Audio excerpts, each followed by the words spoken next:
Hi, it's Rob from the Bob Sphere, and it's time for my October wrap up. It was an amazing month. Every book was a stunner. Well, nearly. There are a couple of duds, but we'll get into that. But they weren't, terrible, like 2 out of 10. It seems that now that I'm kind of deviating away from Booker books, reading has become good again. That says something. But anyway, first, the DNFs. There were 3. Was the first one. 13 Reasons Why by Jay Asher. I've tried this. I've tried this twice. I stopped at page 10 then. I stopped at page 10 now. I hate YA. I try to like it, but I can't. I find it condescending. It's like the writer thinks you're an idiot. I don't know what's wrong. This is badly written.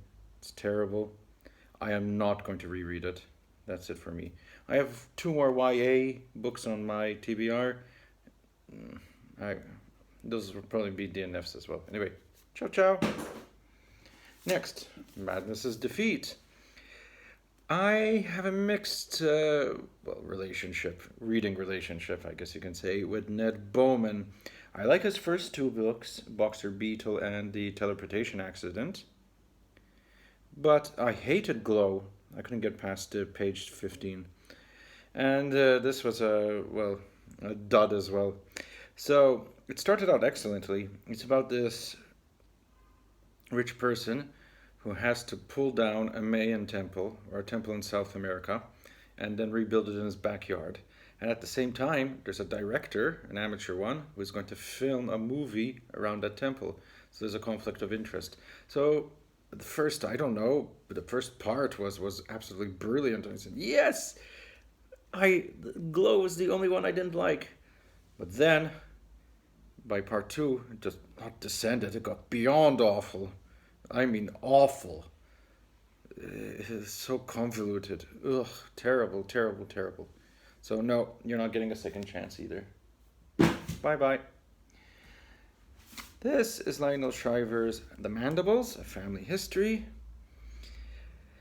This is actually, I was looking through a bookstore and I found out this is a proof, so the person gave it to me free. So that was a little bit lucky. Now, I already read a Lionel Shriver last month, and I'm noticing if I read authors in close proximity, unless I purposely want to do that, because there'll be one on Margaret Atwood coming up in the next few weeks, I don't get along that well. Plus, the book is about an America that's suffering. There's a water shortage and there's rationing, and considering that in Malta, or around the world actually, COVID cases are going up, I really didn't feel like reading about a doomed future. This will be read another time. Definitely, definitely, definitely.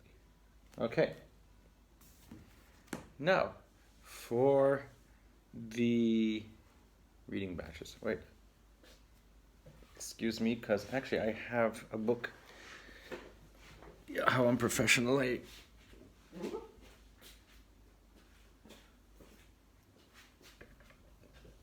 That will be for a bit later.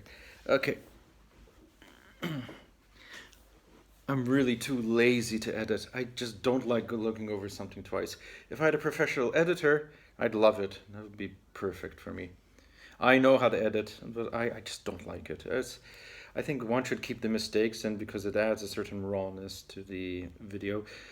That's my philosophy in music and everything else. Anyway, so let's start with the ones I read. We've got Duppy Conqueror. This is in no particular order, by the way. Duppy Conqueror by Ferdinand Dennis. This is about a boy who discovers that there's a curse in his family, so it is his mission to try and destroy it. Thus, him become Duppy. That's Jamaican slang for spirit or ghost. Conqueror. Brilliant. I liked it a lot. It's about finding your roots, because this character then experiences Jamaican history from the Windrush generation and the Jamaican soldiers in the World War II to the modernization of Jamaica as well. So it's good. I really enjoyed it. It's clever. It's not, despite the fact that it's a bit weird in places, the writing style is restrained, and it works in this case perfectly. So you're reading like a normal story, like someone's telling it to you from his armchair or something like that. Recommended. Next, Mary Shelley, Frankenstein. I did a video about it. No need to go into it. I liked it a lot. Chris Tutton, The Failing of Angels. Chris Tutton is a poet, and it shows, trust me, it shows in the writing in here. It's about a boy who tries to find love, but through music, he tries to find love through his abusive parents. And when he finally does find it, he discovers that there are certain tests.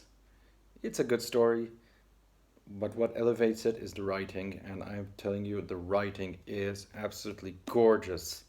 Every single sentence will have to be reread.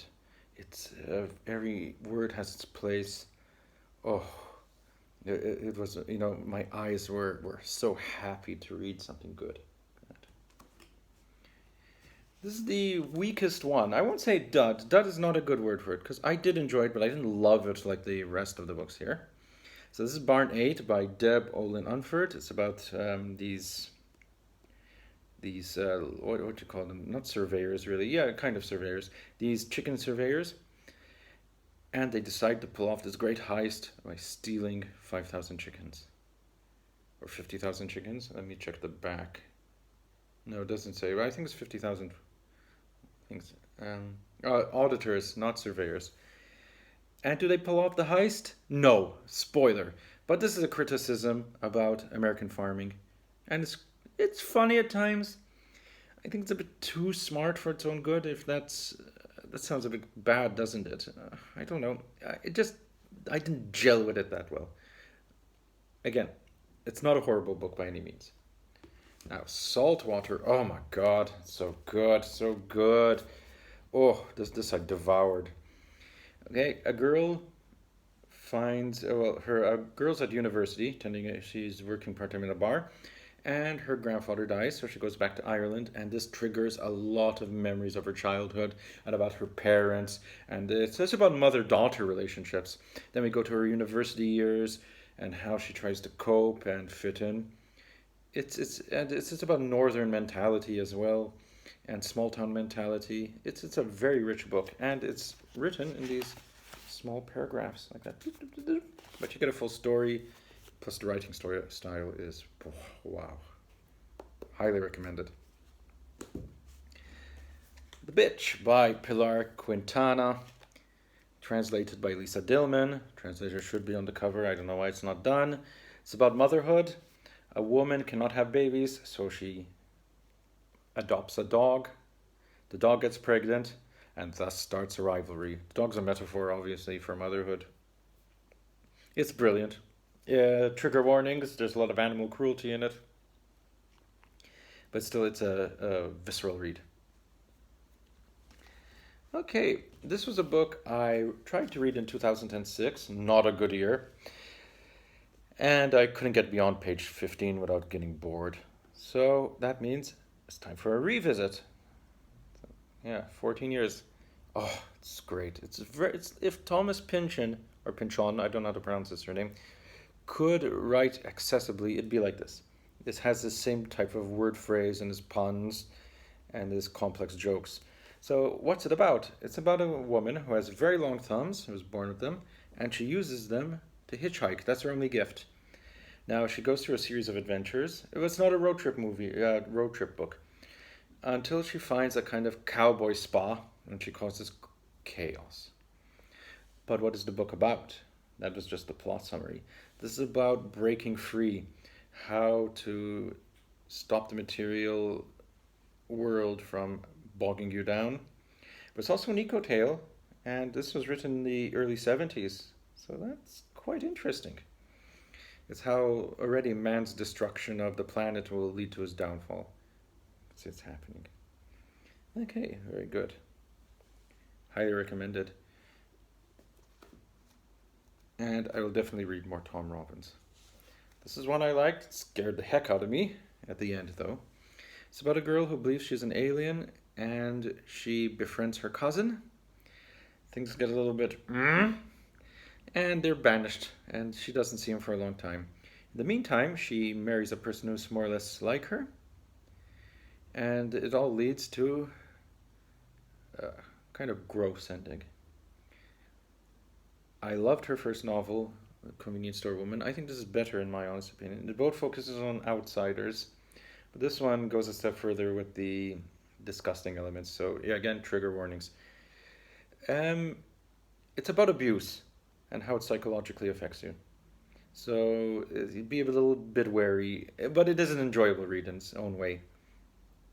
If you've seen Mysterious Skin, which is also a book, there's a character that reminds me of the girl in here, a boy who wishes to be abducted by aliens.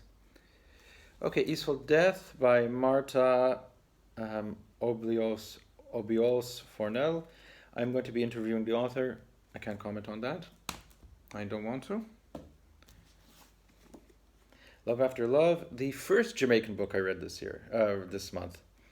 Okay, it's about an unconventional family tale, but it fits in a lot of topics. So you've got gender, you've got discrimination, you've got immigration, you've got mother-son relationships, and even unconventional relationships, how they work out.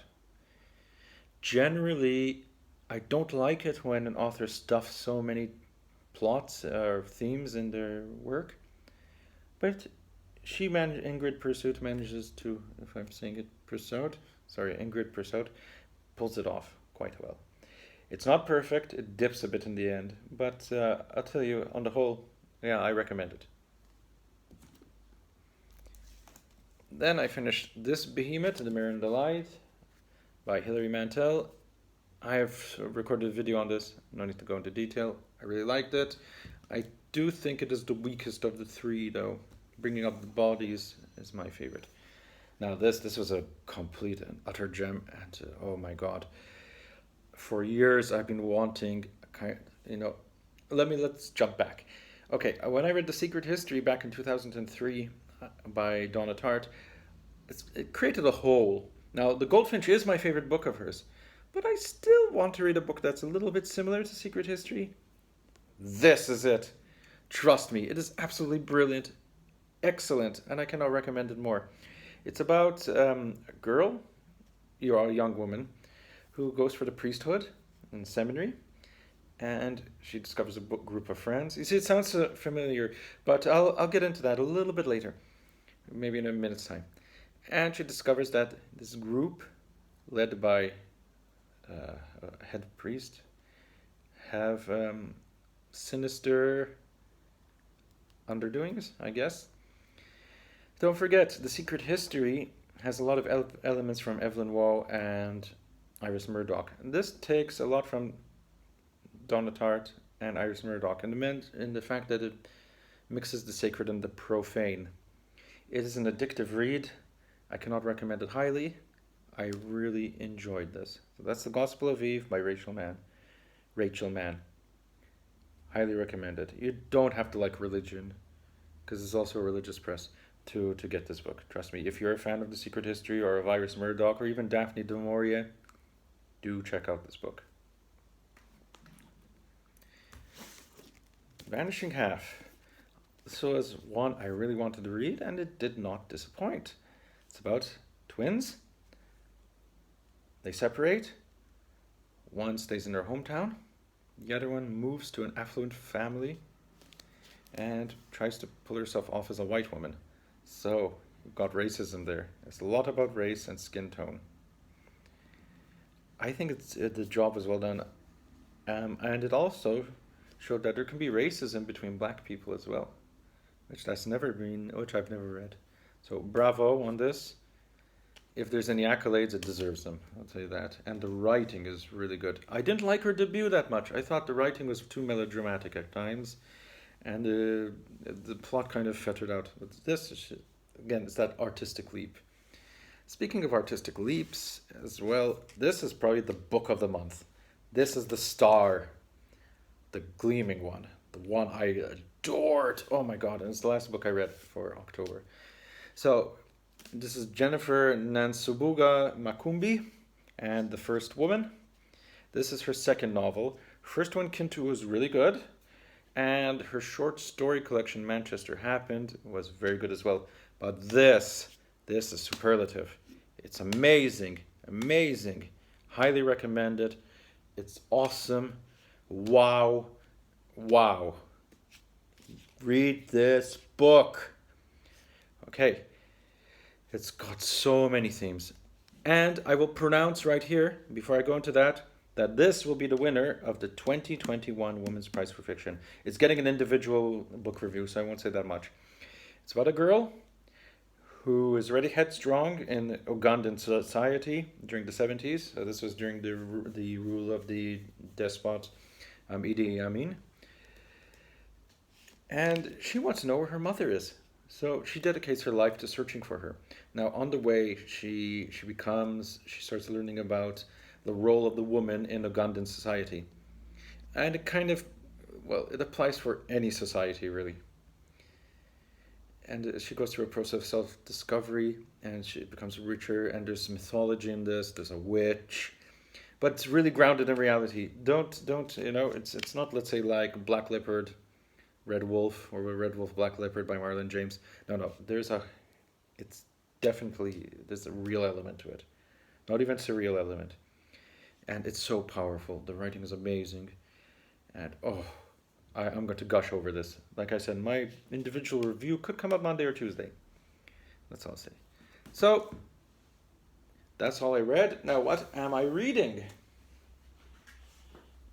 I have started this. This is a review copy. Ghost in the Throat by the ever wonderful Tramp Press.